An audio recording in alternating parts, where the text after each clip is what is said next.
Je laisse la parole à Gorky. Merci Véron.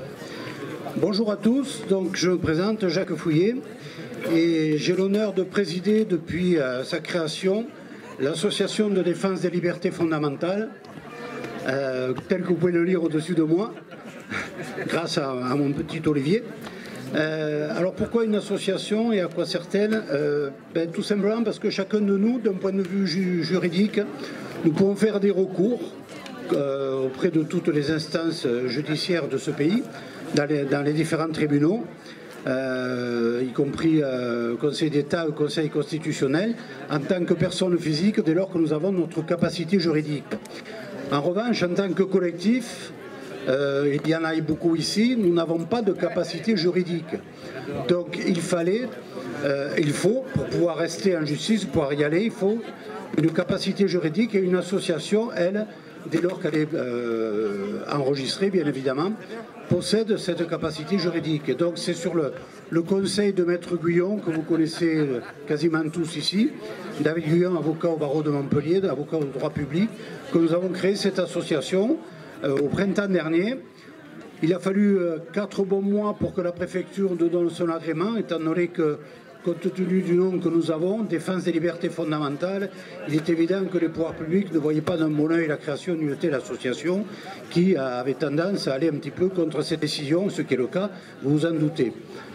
Donc à ce jour, nous avons des adhérents de la France entière, alors au départ essentiellement d'ici, de la région de l'Hérault, mais aujourd'hui, plus ça va, plus nous avons d'adhérents qui viennent de toute la France, y compris de l'outre-mer,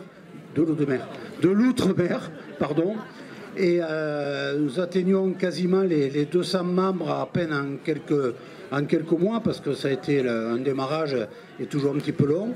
Nous avons créé un site aujourd'hui, donc je vous invite, à ceux qui le souhaitent, de venir ici chercher des cartes de visite sur lesquelles il y a notre mail et notre site. Et sur le site, vous aurez toutes les informations. Alors, rapidement, ces informations sont les recours en justice que nous avons lancés.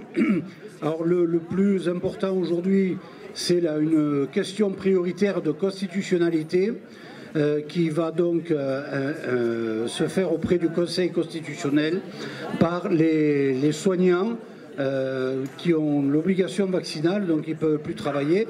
Les blouses blanches, vous allons parler tout à l'heure. Et donc cette question de prioritaire de constitutionnalité va faire qu'on va demander au Conseil constitutionnel sur se prononcer enfin sur la conformité de la loi en matière d'obligation vaccinale des soignants. Parce que d'après nous, et surtout d'après notre avocat, cette loi n'est absolument pas constitutionnelle. Voilà.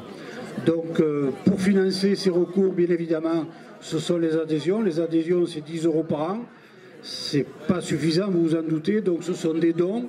Et tous les dons qui sont faits à l'association ont droit à une réduction d'impôt pour les gens qui sont imposables, bien évidemment. Cette réduction est de 66% du montant du don. Donc ce qui fait qu'on essaie par là de profiter de la législation en matière fiscale pour bénéficier d'une réduction d'impôt et de pouvoir, et cet argent, payer l'avocat qui lui fait les recours pour l'association. Notre recours, ça a été le recours contre le rectorat pour le port du masque des enfants, qui est encore en cours d'ailleurs, même si le masque a été levé et non pas abrogé pour l'instant, tout comme l'obligation vaccinale. Hein. Il n'y a rien d'abrogé à ce jour, ce sont des levées que nous avons avant les élections. Hein. Il n'y a absolument rien d'abrogé. Et ensuite, il y a également d'autres recours, que par exemple un médecin qui a refusé de soigner qu'une personne qui n'était pas vaccinée. Donc un recours auprès du Conseil de l'Ordre, on peut mettre à pied ce médecin et lui faire payer des dommages moraux, un préjudice moral par rapport à son patient qu'il a refusé de soigner du fait qu'il n'était pas vacciné. Voilà donc cette association, encore une fois, association de défense des libertés fondamentales. Pensez-y, autour de vous, vous avez des gens qui sont dans le besoin d'un point de vue juridique. En complément de toutes les actions que nous faisons depuis 2 ans, eh bien, l'action en justice a son intérêt et vient en marge de tout ce que nous faisons. Voilà. Je vous remercie de votre attention. Merci à tous.